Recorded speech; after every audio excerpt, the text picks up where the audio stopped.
ইসলামটাকে ধ্বংস করে দিয়ে জাতি দাঙ্গার জীবন্ত কবর দিয়ে বিজেপি আরএসএস এর বিরুদ্ধে সবচেয়ে বেশি লড়াই করতে পারে মমতা ব্যানার্জি, অভিষেক জি। তাই আমার এই জীবনে এসে তাদের হাতকে শক্ত করার জন্য আমি আব্দুল মাতিন আমার এই রাজনীতি নতুন রাজনীতি করতে আসিনি। রাজনীতিতে আমার পাওয়ার কিছু নেই, হারাবারও কিছু নেই। কি দেবে রাজনীতি?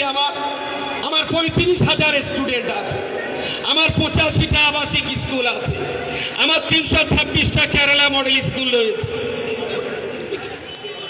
মিশে একাকার হয়ে এখানে আসা, এই একাকার হয়ে থাকাটা হিন্দুর চোখে মানুষকে না, হিন্দুর চোখে মুসলমানকে না দেখে, মুসলমানের চোখে হিন্দুকে না দেখে, বিজেপি আরএসএস এর চোখে বাংলাকে না দেখে যদি মানুষের চোখে আপনি বাংলাকে দেখতে পারেন তাহলে লিখে রাখুন, একদিন এই বাংলা গোটা ভারতবর্ষকে পথ দেখাবে বলে।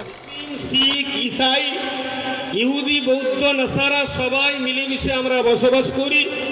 আজকে সেই পবিত্র ভূমিতে মসজিদ মন্দিরের রাজনীতি, সেই পবিত্র ভূমিতে লুঙ্গি পায়জামার রাজনীতি, সেই পবিত্র ভূমিতে খাদ্য অভ্যাস নিয়ে রাজনীতি, সেই পবিত্র ভূমিতে এক ভাইকে আর এক ভাইয়ের বিরুদ্ধে লড়িয়ে দেওয়ার রাজনীতি, সেই পবিত্র ভূমিতে একটা জাতিকে আর একটা জাতির বিরুদ্ধে জাতি দাঙ্গায় লাগিয়ে দেওয়ার জন্য গোটা দেশ জুড়ে যারাই এই কঠিন বিশ্বাসপত্র তৈরি করেছে, সেই জাতির বিভাজনকে শেষ করে দিয়ে, ধর্মীয় অসহিষ্ণুতাকে ধ্বংস করে দিয়ে, জাতি দাঙ্গার জীবন্ত কবর দিয়ে বিজেপি আরএসএস এর বিরুদ্ধে সবচেয়ে বেশি লড়াই করতে পারে মমতা ব্যানার্জি, অভিষেক জি।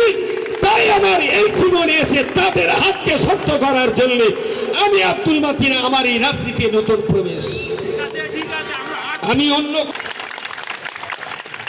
আরএসএস এর জন্য বিভিন্ন স্টেটে আপনার এসআইআর হয়েছে, কিন্তু কোথাও লজিক্যাল ডিসক্রিপেন্সি এটা ব্যবহার করতে হয়নি।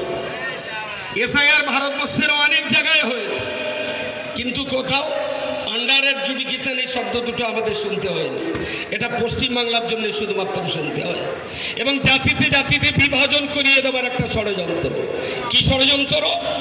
100 ভিতরে যদি 80টা বাদ যায় মুসলমানের নাম, তাহলে 20টা বাদ যাচ্ছে হিন্দু ভাইদের নাম। উদ্দেশ্যটা কি? হিন্দু মুসলমান যৌথভাবে যেন মুভমেন্টটা করতে না পারে, মাঝখানে ফাটল ধরিয়ে দাও। দ্বিতীয়ত কি? যেখানে টিএমসিকে যেমন ভোট বেশি দেওয়া হয় সেই জায়গায় হিসাব করি সেই পরিমাণ মানুষকেই ডিলিট করে দেওয়া হচ্ছে। যার স্বামী গোষ্ঠীর 14 পুরুষ, এই ভারতবর্ষে জন্ম, যার বাবার জন্ম এখানে, মায়ের জন্ম এখানে, ঠাকুরদার জন্ম এখানে, কাকা কাকিমার জন্ম এখানে, জ্যাঠা জেঠির জন্ম এখানে, তাকেও আজকে নির্বাচন কমিশনের কাছে প্রমাণ দিতে হবে সে এই দেশের নাগরিক কিনা, এই দেশের ভোটার তালিকায় নাম থাকবে কিনা, তার কাছে আমাদের প্রমাণ দিতে হবে। এটা অত্যন্ত লজ্জার, এটা অত্যন্ত লজ্জার। কিছু মনে করেন না, আমি একটু সাদামাটা কথা বলতে ভালোবাসি। হয়তো এখানকার অনেক মা বোন আছেন, আমার সঙ্গে তাদের পরিচয় পরিচিতি নেই, আমি একটু খোলা কথা খোলাখুলি বলে থাকি। আমার মাথায় টুপি আছে, এটা পুরুষ মানুষের একটা লক্ষণ। এখানে গোপ আছে, দাড়ি আছে, এটাও তো পুরুষের একটা লক্ষণ নাকি? গায়ে জামা আছে, বড় জামা, এটাও তো পুরুষ মানুষের লক্ষণ। আচ্ছা, নতুন করে আমাকে আবার একটা সাইনবোর্ড লিখে বেড়াতে হবে যে আমি একজন মদ্দালক? আমার কথা কি বুঝতে পেরেছেন? মাথার টুপি, এখানে গোপ আছে, দাড়ি আছে, আমার স্ত্রী আছে, আমার ছেলে আছে, আমার পরনে জামা আছে। আচ্ছা, আমাকে দেখে কারোর কি মনে হয় যে আমি একজন মহিলা? কারো মনে হয়? পোশাক তো প্রমাণ করে যে আমি পুরুষ মানুষ নাকি? নতুন করে লেখার কি দরকার আছে? তাহলে যার বাবার জন্মেই ভারতে, মার জন্মেই ভারতে, দাদার জন্মেই ভারতে, তাকে আবার কেন ভারতবর্ষের নাগরিক কেন প্রমাণ লাগবে? কিসের প্রমাণ দিতে হবে আপনার কাছে?